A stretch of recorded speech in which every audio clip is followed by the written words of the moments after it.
The task of examining high school football champions is an interesting business. Why do some schools win more than others? Is it coaching, demographics, youth football feeder programs, educational priorities, public school, private school, wealthy school, modest school? All those things can factor in, but in the case of Crescenta Valley, a mid-sized public school at the north end of the Glendale Unified District, one number stood out: 1973, 41 years ago. That's the last time CV hoisted the title plaque in football until a glorious Friday night in December of 2014. We knew we were going to be pretty good. We talked about it. It was definitely a goal, but we kind of started with one thing at a time. So we said, okay, we want to win a league championship. Hadn't won a league championship since 2004. Said, hey, if we win that, maybe we get in the playoffs, and who knows if we can make a run. So to say, hey, we're going to go 14-0, we kind of chuckled about it, but I don't think it was like an honest goal, kind of a dream goal. It's a far goal. Everybody goes into their season, going into the summer, hey, let's try to go 14-0, let's do this, let's try to be special. And not many teams finish with a special season. We came into the season thinking, all right, let's try to be special. Let's do something that not many teams have ever done.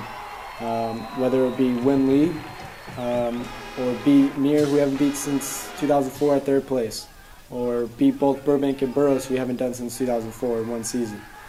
So we just wanted something a season that we would remember, and this is definitely a remembering season. Well, we started off the season undefeated, then we played Burbank midway through the season and we beat them, so we were at a 5-0 start. We realized Mir wasn't as good as they were last year, and that's who beat us last year, and we were just a better team, so we were like, wow, we really have a chance to win league this year. And that's when we figured it out, like, we were pretty good.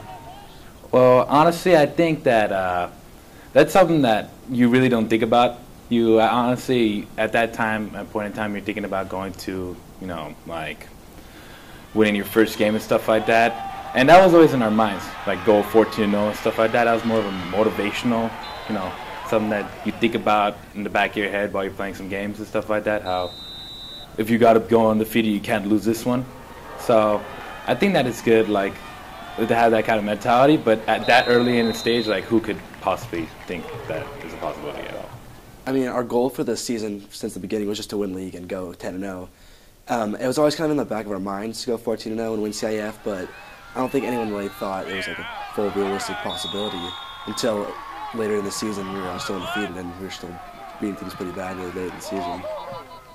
This for a team with not a single Division I recruit on the roster, unless you include their sidearm gunslinger of a quarterback who's going to UCLA on a baseball scholarship. And that sidearm football toss goes submarine style when it's time for the game on the diamond.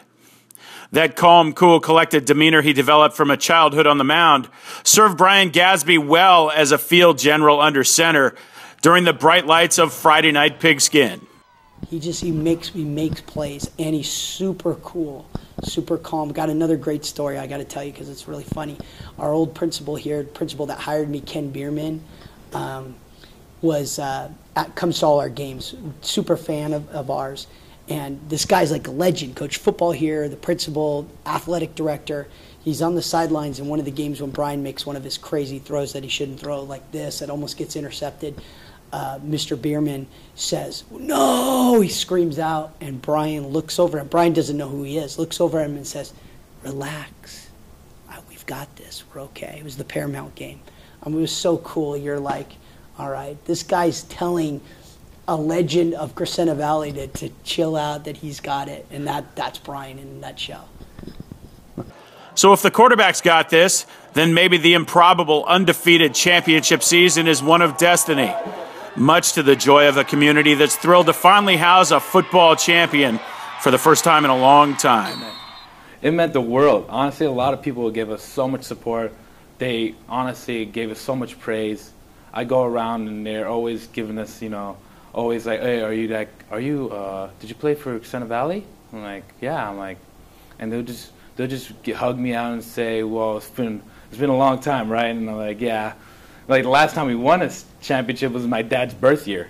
So it's it's honestly a special thing, and we all recognize it. And there's actually been some instances where people have given me stuff. Like I remember at Starbucks, I was wearing a jersey to go to I think it was the Christmas parade on Montrose, and a lady bought my drink for me. Said, "You play for football," because it's a jersey, and he gave me a free drink. And I honestly was shocked that that much support there could be. But it's a small town, so that's what all it is.